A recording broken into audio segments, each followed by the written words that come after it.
And we're back. So again, welcome and thanks for joining us here at the Edmonton Region Hydrogen Hub booth as part of the Canadian Hydrogen Convention, the largest hydrogen convention in North America. If you started with us at the beginning, you just watched a great announcement with AMTA on hydrogen and transportation. We were able to keep Chris Nash, the president of AMTA, with us, and we're going to do a little bit of a walk and show you just a little bit of the space here that's going on. And while the main conference is sold out, if you happen to be in the Edmonton region today and tomorrow, there are still tickets to get into the exhibit. So have a look at that and come down and join us. So Chris, thanks for sticking around. Absolutely, thanks for having us. This is a fantastic event, a great inaugural event, and we're looking forward to seeing more today. Yeah, absolutely. And again, inaugural is the key word. We've got this here for the next 10 years. Already it's the biggest show in North America, and our goal is to make it the biggest hydrogen show in the world in that 10-year time frame. Absolutely, and it's definitely supported by what Alberta can bring to the table to be able to advance the hydrogen technology. Yeah, totally agree. So let's start walking. So right now we're inside the Edmonton Region Hydrogen Hub space. And again, we think we've built a pretty cool footprint. One of the things we've got in here is a video that we've built with Run With It Synthetics, and we're going to hear more from them a little later in the show. But we've modeled out using the synthetic data the Edmonton region and the hydrogen economy from today till about 2050. So it's looking at things like talent, energy uses, all kinds of things. One of the real keys is transportation. If we're going to decarbonize the world, which we have to do, transportation is going to be one of the key pieces. And heavy haul is one of the trickier ones. Can you just talk a little bit about what AMTA is doing? Absolutely, yeah. And our industry is one of the larger emitters, of course, with all the kilometers traveled in a day just to get the goods and the people moved around to where they need to be. The AMTA understands that the way to look at finding success for 2030 and 2050 is going to be around that development of technology to get to that net zero. When we look at different energy and technology, the education that goes along with it, we need all the stakeholders at the table. It can't just be on the supply side trying to make it. We need the users, we need the people that are actually operating it, everyone to be at the table in the development to see the success of this going forward. Yeah, I totally agree. Just curious, there's a lot of talk about, especially in passenger vehicles, about electricity. Heavy haul electricity might be a solution, but hydrogen is more likely going to be there. Can you just kind of talk about that? Oh, absolutely. When we look at a solution, and sometimes we get caught up in camps. It's electrification, it's hydrogen, it's whatever it is. The reality is everything fits its need. And when we look at the hydrogen world and the need for that in electrification, is when you are a driver out on, say, the Alaska Highway, you need to refuel. You don't want to be recharging for an amount of time. However, when you look at the other opportunities, if it's a come back every night and park your vehicle, it fits that. But when you get to the long haul transportation to get people and goods to the places they need to be, we need that quick turnaround time, and hydrogen fits that. Yeah, perfect. Let's start walking over. Speaking about heavy haul, we've got a truck here from Nikola that's a hydrogen fuel cell, large vehicle. Yeah. Again, if you want to come down here in person, it's a pretty cool thing to see. I've actually never seen like a semi-truck, a big truck that's hydrogen fuel cell. I actually didn't know that was a thing yet. So it's pretty exciting we've got this. Absolutely. When we look at this, and that's the exciting part, AMTA just making the announcement for the hydrogen demonstration. Yeah. When we can bring this technology for folks to be able to try exactly what you're feeling. It's all been talked about, but it hasn't actually been touched, felt, tested to see what it works in our climate, in our weights, in all our distances. So having that ability just accelerates our industry to be able to adopt this kind of technology. Yeah, absolutely. So we should have Elizabeth from Nikola joining us here in just a second. I'm just going to see if I can see her. Oh, here she is. Elizabeth, come on over and join us. Hi. Thanks so much. Thanks so much. Great to meet you. It's great to see you. Yeah, Chris is going to lend you the mic. Awesome. Good to see you, Chris. Yeah. Okay, so Elizabeth, you guys have brought this truck up here from California. Can you just talk a little bit about your overall exhibit and what Nikola's up to? Yeah, absolutely. And thanks so much. We appreciate you guys hosting us here and having a chance to be up here at the inaugural convention. So Nikola is focused on zero-emission vehicles. So we have both battery and fuel cell electric trucks. This is a fuel cell electric truck, obviously here with the hydrogen conference. So we're up here. We've got partnerships with TC Energy. Hopefully you saw the announcement this morning on Crossfills, which we are very, very excited about.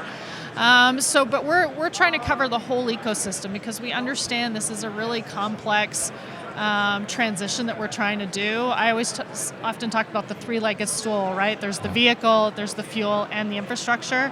And so we want to make sure that as we're building out our partnerships, as we're building out our capabilities, that we can bring all of that to our customers and help them with that transition. So we're up here helping educate customers on how we think that can happen. In fact, I was just talking to somebody about why you want to just go straight into hydrogen all the way.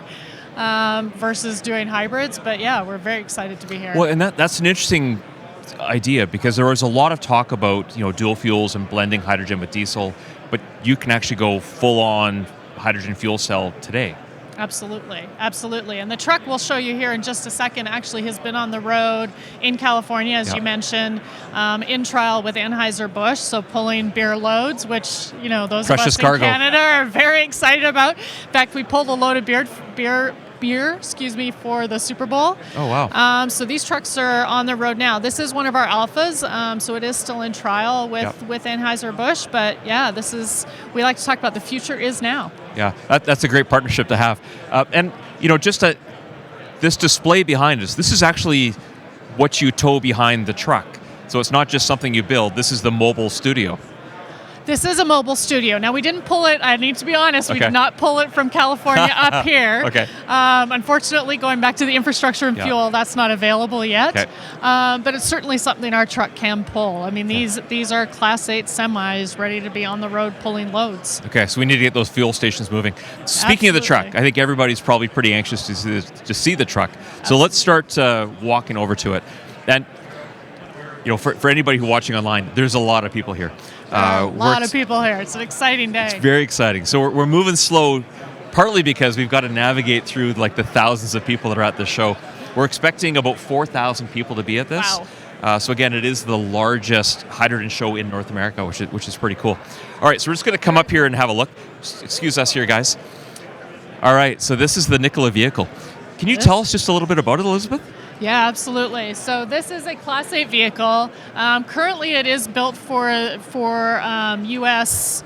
Gross vehicle weight, so up to 82,000 pounds. We're really anxious to start looking at what we can do for the Canadian market with the higher payload and gross vehicle weight exemptions. So this is a fuel cell truck. Okay. Whether you're talking about a battery truck or a fuel cell truck, it basically is an electric truck, so very similar powertrain.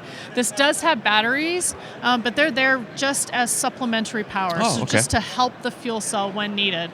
Often when you look at older designs of fuel cell trucks, the fuel cell would create the electricity, it would go into the batteries and then into the motor. With a truck like this and the demands of a truck like this in operation, basically that cycle can't keep up with those demands. So with us, the fuel cell will generate the power and it'll go straight into the e-axle to drive the truck. And then the battery is there to help when needed. So it'll take in regen power when needed. It'll also supplement, if you're doing a heavy load, you're going up a long grade, those types of things, that's when the battery kicks in. Okay, so kind of comparable then to a gas hybrid, but just using hydrogen and hybrid. Sort of, except it's not a hybrid. Right. I mean, it is, but it isn't. As long as you as long as you know that the two can run in parallel, right? And it's not kind of going, like I said, it's not going from the fuel cell into the battery, then into the motor. Right. The fuel cell is the main power plant of the truck. How many of these do you have on the road? Right. Well, now that this one's up here because we borrowed it, right? We have 2 that have been on the road in tests. We have several that are on tracks doing all kinds of validation testing, both internally with Nikola as well as with some of our development partners. Okay. But we have 2 on the road in customer tests right now. Okay. And I understand you're doing some demos later in the week. We are on Friday. We have several fleets coming out to a racetrack near the airport. So we're super excited to get people in the truck and be able to ride along. Because the experience in a truck like this, an electric truck, is so different than from a diesel truck, right? Just the smooth operation, the quiet operation. The drivers that we've had in there, it's interesting because a lot of them are skeptical. This is new technology, right? So they get in pretty skeptical, but when they come out, it's all smiles. Yeah, I bet. All smiles. Well, it's a pretty cool design. I mean, just to look at it, this big flat front, there's no engine sitting off the front. It looks like a pretty powerful vehicle just to look at it. It's a very powerful vehicle, and that's one of the things the drivers love is with the electric drivetrain, just the power and the torque. It is a cab over, which we haven't seen in North America for many years. Except for I was just talking to somebody who is driving a cab over because they have a super long. They're doing a B-train truck. But we're excited to bring this back because especially as you start talking about early applications that are probably more urban, the visibility and the maneuverability of a vehicle like this is far better than what you would see with a conventional. And so drivers like that as they're driving around in kind of tighter urban environments. And you aren't, like you said, you're not sitting on top of a rumbling, smelly diesel engine. There's no doghouse, so there's plenty of room. Drivers can stand up. Drivers love it. Oh, wow. That's really great. Yeah. How many companies are joining the demo that you're doing later in the week? I believe there's 20. 20, wow. 20, And can more sign up if they're interested?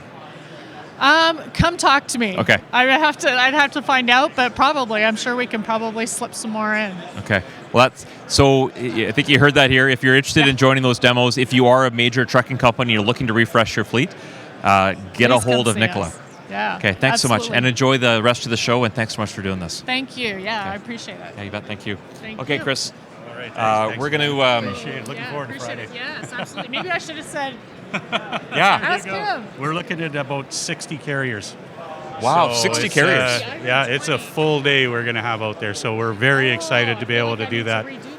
It's exciting. And your doghouse story about the trucks. So I've been in these. I've got my license. You could sit at dinner for 6 around that doghouse on the diesel of it. It's massive. You're so far away from the other side of their other seat of there. So it's nice to have the open room. I think it was 6'6" or 6'7". Stood up, was totally comfortable. The comfort, and it's actually a European sleeper. So but it's operating in a day cab environment. So you think about current day cabs where the truck goes right down, behind somebody.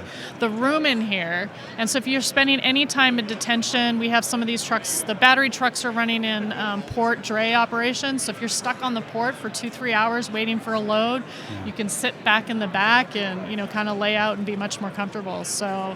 The dog, they love not having a doghouse. It was massive, Do not like having it. So, this is awesome.